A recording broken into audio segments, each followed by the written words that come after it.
皆さんこんにちは、みさとです。ここは夜21時過ぎの東京駅です。今回は寝台特急サンライズ瀬戸に乗って琴平まで行ってみます。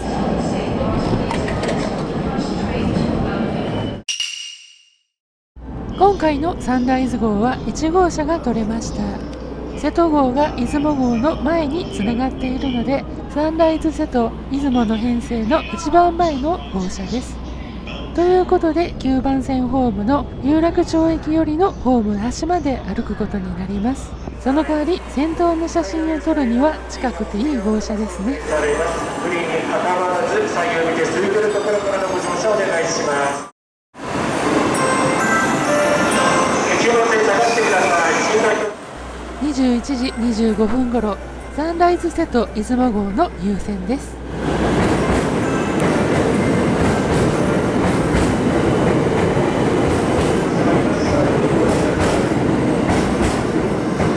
が到着です。9番線を下がってくださ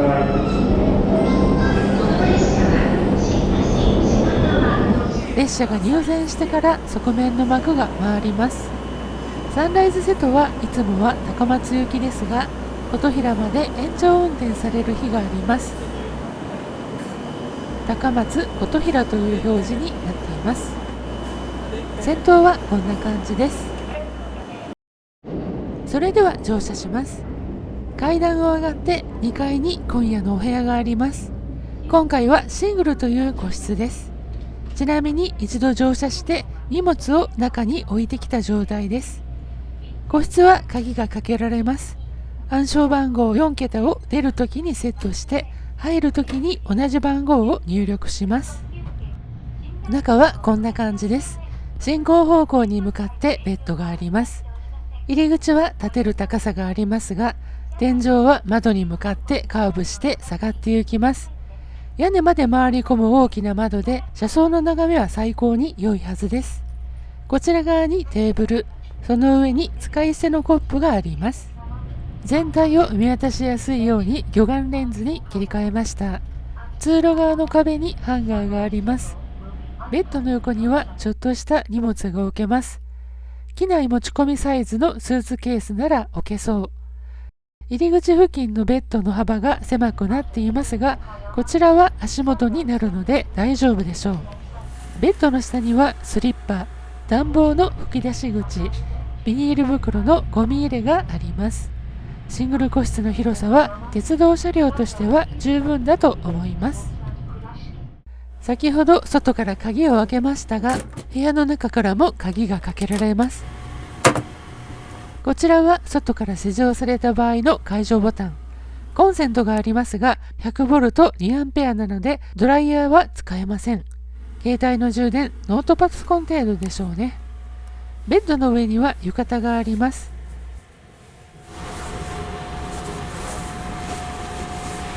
そして適度な大きさの枕。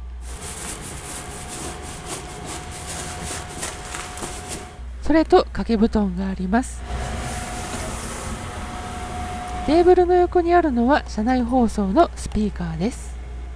以上がベッドの足元側でした。次にベッドの頭側です。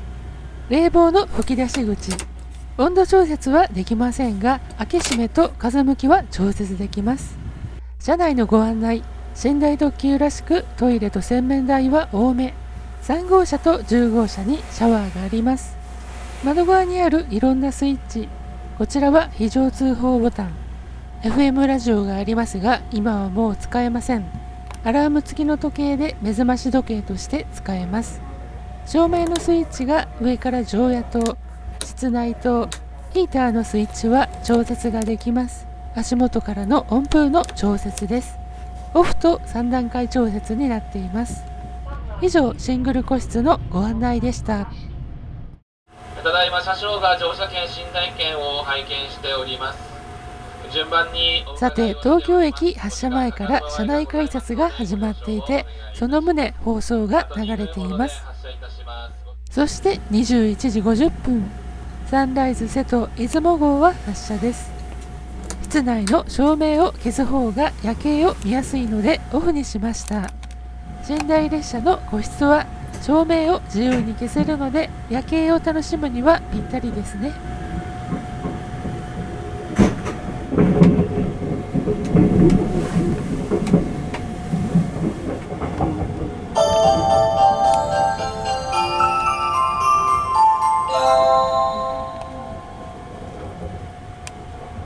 寝台特急サンライズ瀬戸号およびサンライズ出雲号をご利用くださいましてありがとうございます。この列車は寝台特急サンライズ瀬戸号高松琴平行き、サンライズ出雲号出雲市行きです。瀬戸と出雲の2つの列車の停車駅案内というのと、一晩かけて長距離を走るので放送が長く続きます。放送の途中ですが、新橋駅に差し掛かると1号車、2号車の順に一番後ろ満員のホームに列車通過を知らせるミュージックホーンが聞こえました。1両目の前から3番目の個室なので聞こえたと思います。このドミソドが聞けたのは初めてだったのでちょっとワクワクしました。前の列車が使えているのか品川駅をゆっくり通過。ちなみに今回の切符はこちらです。最初はのびのび手先でしたが、前日に個室のキャンセルが出たのでこのシングルに変更しました。横浜駅に停車です。横浜駅発車の際もミュージックホーンが鳴りました。実は東京駅発車の時も聞こえましたが取れませんでした。ということで横浜駅を発車。サンライズはこの後こんな感じで停車していきます。だんだんと街の明かりも少なくなり、車窓はこうなっていきます。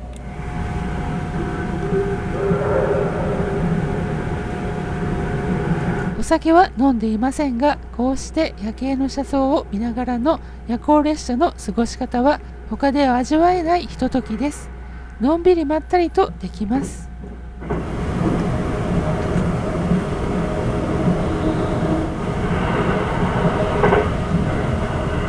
岡山到着前からご案内いたします。ここで何点かお願い。熱海駅到着8分ほど前に、この先は深夜になるので放送はお休みで、岡山到着前から再開と、深夜になるにあたっていくつかお願いの放送が流れました。これより通路側の照明が少し暗くなりますのでご了承ください。次の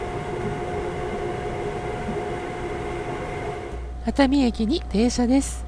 日中は観光客で賑わう熱海駅もこの時間帯はひっそり。数人の乗客と交代の乗務員の方のみホームに見えました。ここから JR 東海のエリアになります。発車して熱海駅のホームの光が遠ざかると車窓は闇夜に包まれます。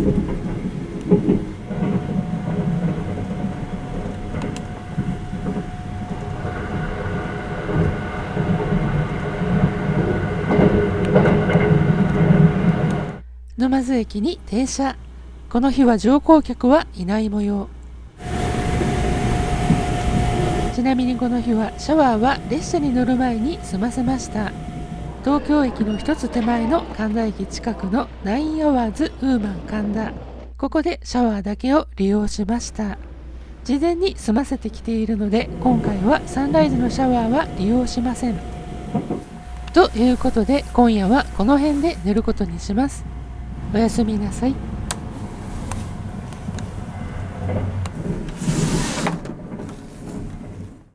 途中で何度か目が覚めました。ここは豊橋駅。乗務員交代の運転停車でお客さんの乗り降りはできません。次に目が覚めたのは米原駅。青い駅名表で JR 西日本エリアに入ったことがわかります。こちらも乗務員交代の運転停車。その次は新大阪駅の通過。続けて大阪駅。あと半時間ほどで始発電車が走る時間帯です。ここまで人がいない大阪駅はめったに見れませんね。この駅も乗務員交代による停車です。列車が止まると起きるのは、夜行列車やバスに乗っていると昔からそんな傾向があります。適度に揺れながら寝ているのに揺れがなくなると起きてしまうようです。次に目が覚めると姫路駅でした。この駅から扉が開いてお客さんの乗り降りが再開です。おはようございます。もう一回寝ようかと思いましたが、姫路を出たあたりで起きることにします。そしてそれから30分ほどして和気駅を通過。この駅を過ぎるとサンライズの放送が再開、おはよう放送が流れます。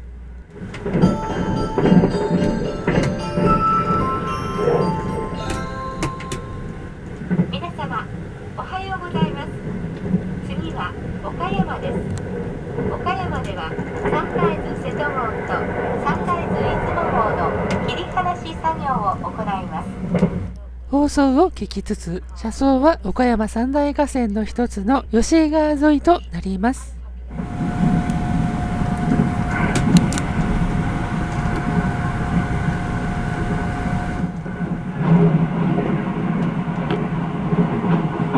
11号博多駅7時2分21番乗り場。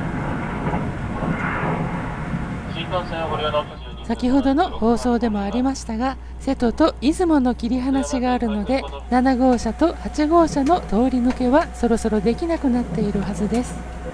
ご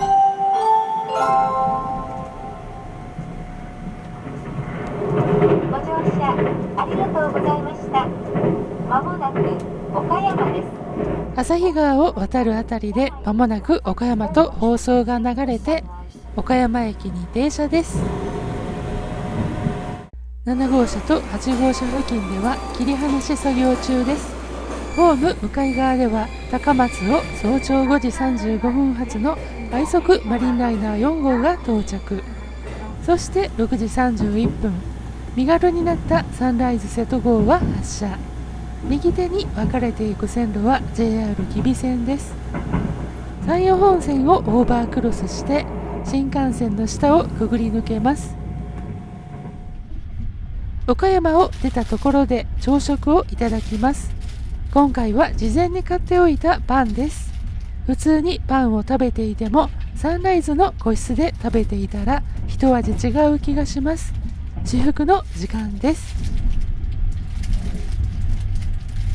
夜景と違って明るい時間帯、車窓を眺めているだけでもかなりの非日常感を味わえます。小島駅に停車。通常の高松行きだとあと30分ちょっとで終点高松に着きますが、琴平まで行く今日のサンライズ瀬戸はまだ1時間50分近く乗れることになります。と言っているうちに小島駅を発車しています。ここから先は JR 四国の路線です。そして瀬戸大橋を渡ります。橋の上からこうして下の海を眺めたりするのも、さらにサンライズなら見え方もひときわ違います。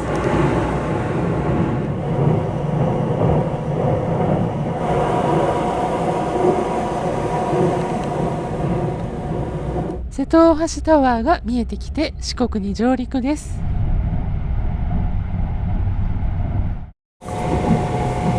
四国に上陸して最初の駅の坂出駅を出てから歯を磨きました。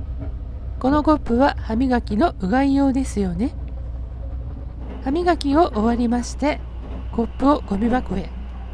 次に車内を回ってみます。この2号車は1号車と同じくシングル個室。3号車はソロの個室。シングルより狭く一番安い個室です。上段の部屋は部屋の中に階段があったりで入るのに少し苦労するかもしれません。この部屋は使われないで空き部屋だったようですね。この下の部屋も空いていた模様。その隣がフリースペースのラウンジ。8席あります。食事をしたり車窓を眺めたりできますね。その隣にあるのがシャワーカードの自動販売機。東京発だと売り切れが早いそうです。その横には飲み物の自動販売機。自動販売機の向かいにシャワー室があります。今使われていないので中を見てみました。シャワーカードを入れて6分間お湯が出ます。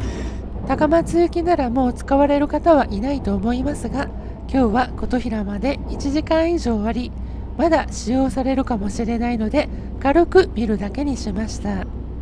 隣の4号車はシングルデラックス個室とサンライズツイン個室。階段を上がった方が1人用 A 寝台個室。下に降りると B 寝台2人用個室です。そしてここにシングルデラックスの A 寝台個室のお客さん専用のシャワーがあります。A 寝台の方はシャワーカードを買わなくても部屋にカードがあるので無料で使えます。隣の5号車がのびのび出先なのですが、高松駅が近づいてきたので一旦自分の部屋に戻ります。そして7時27分、高松駅に停車です。高松駅では8時2分まで35分間の停車。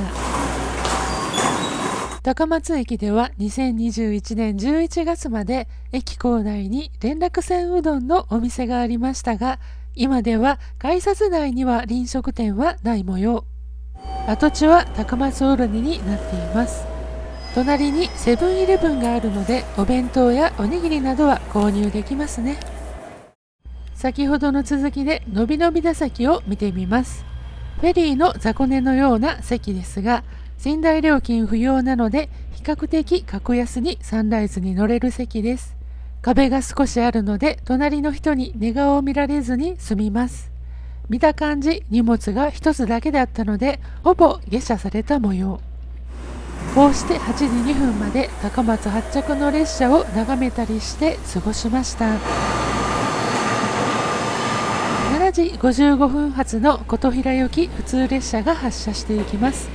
サンライズより7分だけ先発なのでどこかで追い越しがあると思います。そうこうしているうちに時間になり高松駅を発車します。ちなみに高松駅から進行方向が逆になります。この先の停車駅と到着時刻です。草野家平野のこんもりしたお山が見えます。高松から3つ目の橋岡駅で先ほどの琴平行きを追い抜きました。先ほど停車した坂出駅はゆっくりと通過しました。次の宇多津までのデルタ線のカーブを行き、宇多津駅も通過します。高松の次の停車駅、多度津駅。予算線に入って五線橋がレトロ感あふれる善通寺駅に停車。この駅が最寄りの善通寺は弘法大師空海の誕生の地だそうです。そしてついに次が終着駅の琴平です。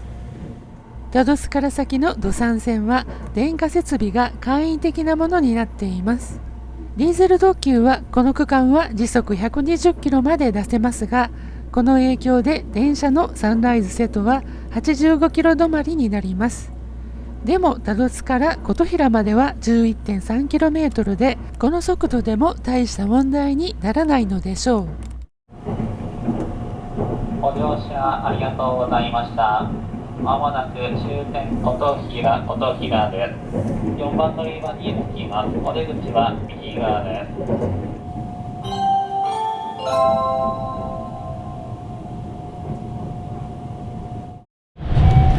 ということで琴平駅に到着。一晩過ごしたシングルのお部屋に別れを告げます。忘れ物がないかもう一度確認。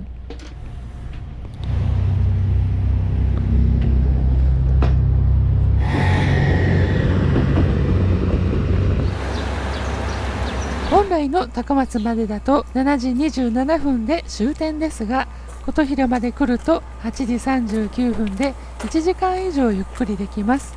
東京からコンピラ山の琴平まで乗り換えなしで行けますしね。ということで東京から琴平まで10時間49分のサンライズ瀬戸琴平行きの旅でした。今回も最後までご視聴いただき誠にありがとうございました。チャンネル登録をどうぞよろしくお願いいたします。評価の方もしていただけると嬉しいです。